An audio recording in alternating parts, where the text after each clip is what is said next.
us now, rapper, actor, father, entertainer, businessman, producer, pioneer. He does it all and really needs no introduction. Straight out of Compton, it's Ice Cube. Thank you so much for making some time. Yeah, thanks for having me. All right, so the movie comes out today, but the buildup has been catching fire for weeks. Tell us about this Straight Outta movement. Oh, man, it's been great. People have been having a lot of fun with it. And, what we wanted to show is that we come straight out of Compton, but we just boys out the hood, Everybody's straight out of somewhere, and everybody can do it. So that was really what the whole campaign was all about. But, people, they done took this thing and ran with it. They done made, comedy out of it. So it's just been a great campaign on all levels. Cube, always good to see you, my man. I got to ask you, what inspired you to feel like you needed to do this movie right now? Well, it took a long time to get made. So it's been over 10 years in the making. And I just wanted to show the origin. A lot of people have been entertained by the NWA family tree for the last 25 years, whether it's Eminem and Snoop or 50, or it's my movies from Boys in the Hood to Friday. None of that would exist without NWA. And none of that would exist without this story. So it's a lot of people out there that don't even know I rap. And that's a shame. So it's time to let people know what time it is for real. Hey, Cube, it's Skip. Allow me to say that when Straight Outta Compton caught hold in 1988, it even rocked me. I was just your basic Mick Jagger fan at that point. And even today, I have to put that song in my all-time top 5. So can you explain to me or tell me how surprised you have been by this iconic crossover impact that one song has had? Well, it was a thing where we thought we were going to just be an underground group. We never thought that this music would make it to the mainstream because it was so hardcore, and at the time it was so taboo. But, Americans love it when you're honest, and when you're brutally honest, they even love it more. So that's what I think struck with people, the fact that NWA, we talked about the good, the bad, and the ugly, and people just was inspired by it. The fact that, we really had the courage to come out like that with no apologies, and that's kind of what it's all about, being yourself, having your own voice, and not being stopped. Cube, I can appreciate that, and that's why I'm looking so forward to seeing this movie. But one of the biggest reasons I'm looking so forward to seeing this movie is that it's not just about honesty, it's also about intelligence, which is something that you've continuously displayed throughout the years. In other words, being smart, being wise, and understanding that there's various elements to being real. You can also be real stupid, real dumb, real ignorant, real unwise, for crying out loud, if you go the wrong route. That was something you didn't do. So as we sit here today, what kind of message do you want a lot of the young brothers on the come up to really grasp from a movie like this, outside of just being real as it pertains to being honest? Well, we start off the album by saying you are now about to witness the strength of street knowledge. Knowledge is in there for a reason. It is all about being sharp. It is all about seeing the bigger picture. It is all about understanding that there's traps out there in the hood that you have to step around, step over, but do not step in. And so, hopefully this movie shows it ain't where you from, it's where you at. We was constructive with our frustration and not destructive with our frustration. And you could do a lot with a pen and a pad.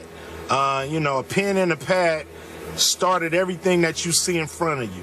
And so hopefully these are the themes that you see in the movie to handle your business, because there's contract issues in the movie. So all these themes, really show what built us and what made us, and that anybody can do it. That's what the Straight Outta Compton thing is about. It shows no matter where you're from, you can be right here. So what did it mean to you to have your namesake play you, O'Shea Jr., to play you in this movie? Oh, man, you know, all fathers or even mothers, any parent, just love when your kid steps up. When you give them something to do and they do it, you know, and use all the talents and skills that you taught them. So, you know, I feel the same way about my son. The fact that he took on this role, we couldn't give him the job. He had to earn it. He had to impress a lot of people on different levels, and he stepped up, man. He murdered it. He did, you know, which is, you know, a term that we use when he did his thing, and he, you know, he really did his thing, and I really love and appreciate him just for cementing my legacy in film. We can't wait to see it straight out of Compton in theaters today. Ice Cape, we appreciate you so much. Proud of you, bro. Hey, thank you guys, man. I love watching you guys. You know, y'all my favorite on TV. Keep doing what you're doing. Keep debating, baby. Can't wait to see that movie tonight. It was the preseason opener for the Packers in the past last night. Not only was Aaron Rodgers on the field, but also number 12 suited up and started. Find out next what we saw from that game. And in other preseason action, the Packers took down the Patriots 22-11. Tom Brady did start, and he played for 2 series. He went 1 of 4 for 10 yards. Then insert Jimmy Garoppolo, who played into the fourth quarter, going 20 of 30 for 159 and an INT, and he was sacked 7 times. Skip, how worried should the Pats be?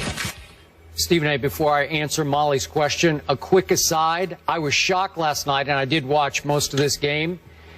Aaron Rodgers was allowed to attempt 19 passes in preseason game number 1, and last year in the total preseason, he had 33 passing attempts. So I guess the Packers really wanted to lay it on Bill Belichick and Tom Brady and the Patriots in Foxborough last night. That's all I can figure out, but that's just a quick aside. Now, back to Garoppolo. The young man had a rough first half after he replaced Tom Brady. And Stephen A., I'm going to remind you that last year as a rookie, Jimmy Garoppolo actually threw for the 2nd most yards in the entire preseason. But he did it in the shadows. Nobody noticed because nobody really cared.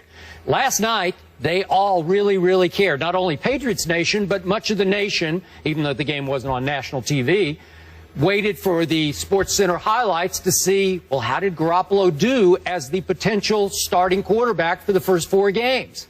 He didn't do very well to start with because he melted under that spotlight. He got a little antsy, he got a little nervy, and yet he kept going to the same guy Brady had been going to, Josh Boyce. I have no idea why, who wound up with 11 targets and only 2 catches. But after halftime, when he quit trying to force the ball to Josh Boyce, I must say Garoppolo started looking okay. Not great, but okay. He went 15 for 17 in the second half, and obviously he's doing so without any of the first-unit receivers, and the starting offensive line last night was already beaten up, so you're doing it with second and third teamers. So he did okay, but I stand by what I've been saying all along. I don't believe Tom Brady is going to miss any games, but if he does miss 4 games, I believe Jimmy Garoppolo will be lucky to win one of those 4 games, which would be Jacksonville in Foxborough. Your thoughts? I agree with you. I don't think he's ready, but I do think that, you know, Bill Belichick is more qualified than anyone, obviously, to recognize the development that's taken forward. So I certainly don't have a problem with it. I mean, he got sacked. I mean, he was 20 of 30, 159 yards. There were some things that he did that were relatively serviceable. He doesn't seem to be a bum. We know he's got potential. It's just that we're spoiled because we're talking about the success of the Tom Brady, at least for the immediate future, assuming that there's a suspension that takes place. And so when you judge him against one of the greatest ever, and arguably the greatest of this generation, then obviously you're going to look at it and you're going to be a bit critical. And that's what I got from it. I mean, I didn't see a lot of it. I saw a few plays that he did. I didn't expect much. But when you look at the New England Patriots and the way they run their offense, can somebody like Garoppolo do whatever it takes to win football games for them? I think it's potentially possible to be serviceable, if not average. And I definitely think that I saw some of that last night. You know what? I should point out, I just remembered, this was on NFL Network. I was watching it locally, so I guess more people could have seen it. So maybe Garoppolo's aware of that. So, you know, this is a second-round draft pick by Bill Belichick. So, obviously, Belichick, I don't know if I'll go so far as loves this kid, but he really, really likes him if he took him in the second round. And I liked him when I saw the little bits and pieces of him last year.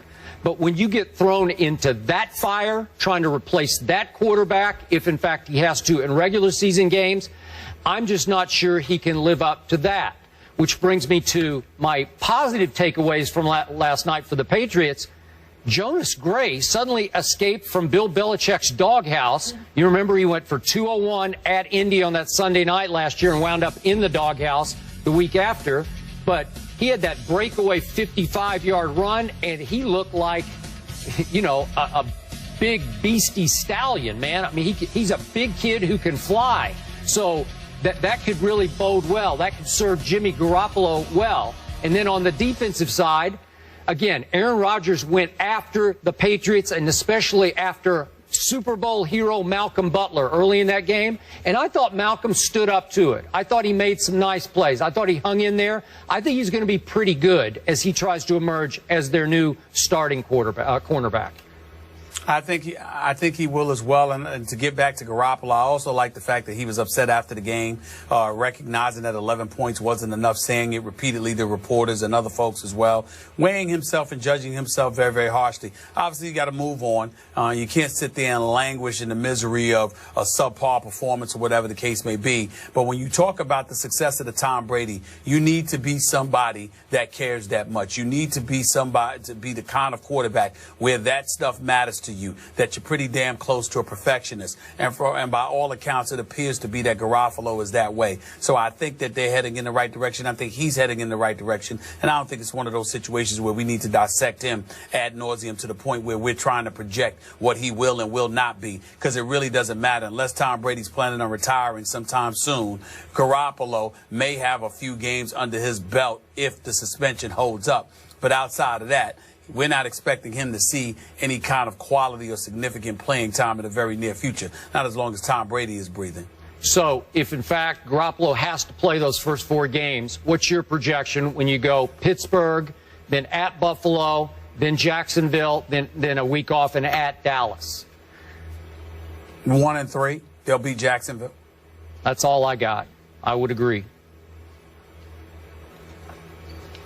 I don't know if that's saying too much there, guys, but moving on, the Patriots go to West Virginia to train with the Saints in New Orleans prior to their game. That's August 22nd. And A-Rod, you said 19 attempts there. He was 11 of 19, 117 yards, and was sacked twice. Johnny Manziel was on the field last night putting up points, but how did he really look from the guy's point of view? They'll tell you on the other side.